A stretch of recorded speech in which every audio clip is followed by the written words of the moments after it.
We do not warn of false flags to try to predict horrible events. We warn of false flags to try and prevent them. They are the norm for starting massive conflicts. They are based on lies, and so we only hope that the truth will make them futile. Last week, I reported on rumors that Victoria Nuland was planning a false flag attack on a Ukrainian nuclear power plant. There is now talk in Kiev that the real president of Ukraine, Victoria Nuland, has become so desperate for NATO troops to enter Ukraine and continue this U.S. proxy war against Russia that she is willing to murder innocent locals with a radioactive cloud and blame it on Russian forces.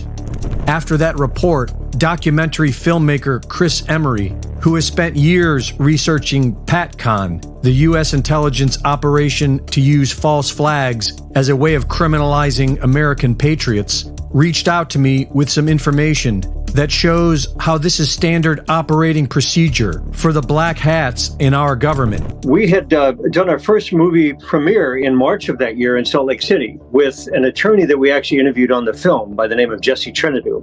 He was approached by a command team leader that was in charge of 10, including himself, basically commandos, to blow up the Browns Ferry nuclear power plant in Athens, Alabama, under the Operation PATCON. And then Jesse went into detail about what PATCON was, which would later morph into the Waco attack, and then the Oklahoma City bombing, and then our current present-day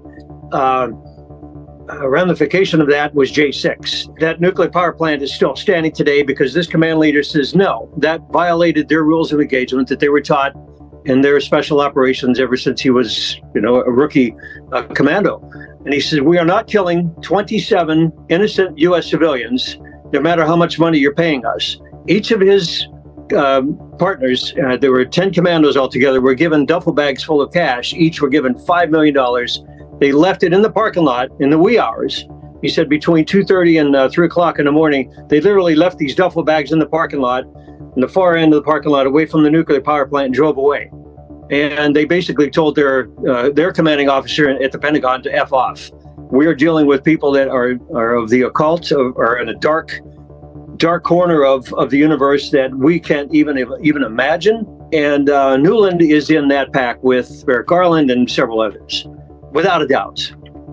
She needs to be brought up on treason and indicted, put on trial, and thrown in prison, and the key tossed away.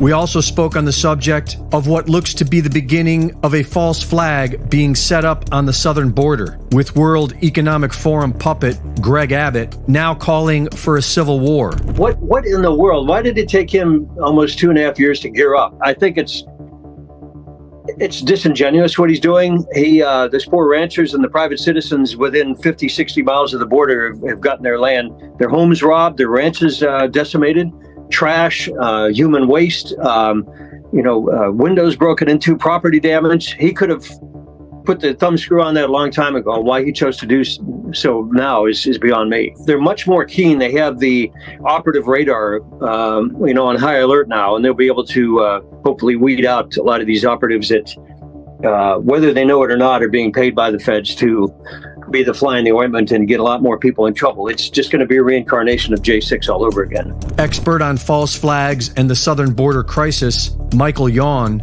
is also warning people not to fall for the trap. And we already know that the so-called, I call it OGUS, the occupational government of the United States, we already know that it's out of control. We already know that the only rules that it plays by is anything it can get away with, it will do, right? We already know that. We saw January 6th. We see Americans have to show their ID and get searched and whatnot to get on airplanes. Meanwhile, they got illegals, straight up invaders coming across the border by the thousands every day that can board aircraft without any ID. There are no rules. We are clearly being hunted. And the American citizens, patriots, are clearly being hunted. They're looking for any excuse to go to war, and they will do it. Obviously, there's going to be a very serious war. It's clearly coming. Don't walk into their traps. Do not do it. Why would you go to Eagle Pass, which is so baited, when Abbott clearly could close the border if he wanted to? This is clearly a wrestling match. This is clearly a show. That's the Thunderdome. Don't go. Reporting for InfoWars, this is Greg Reese.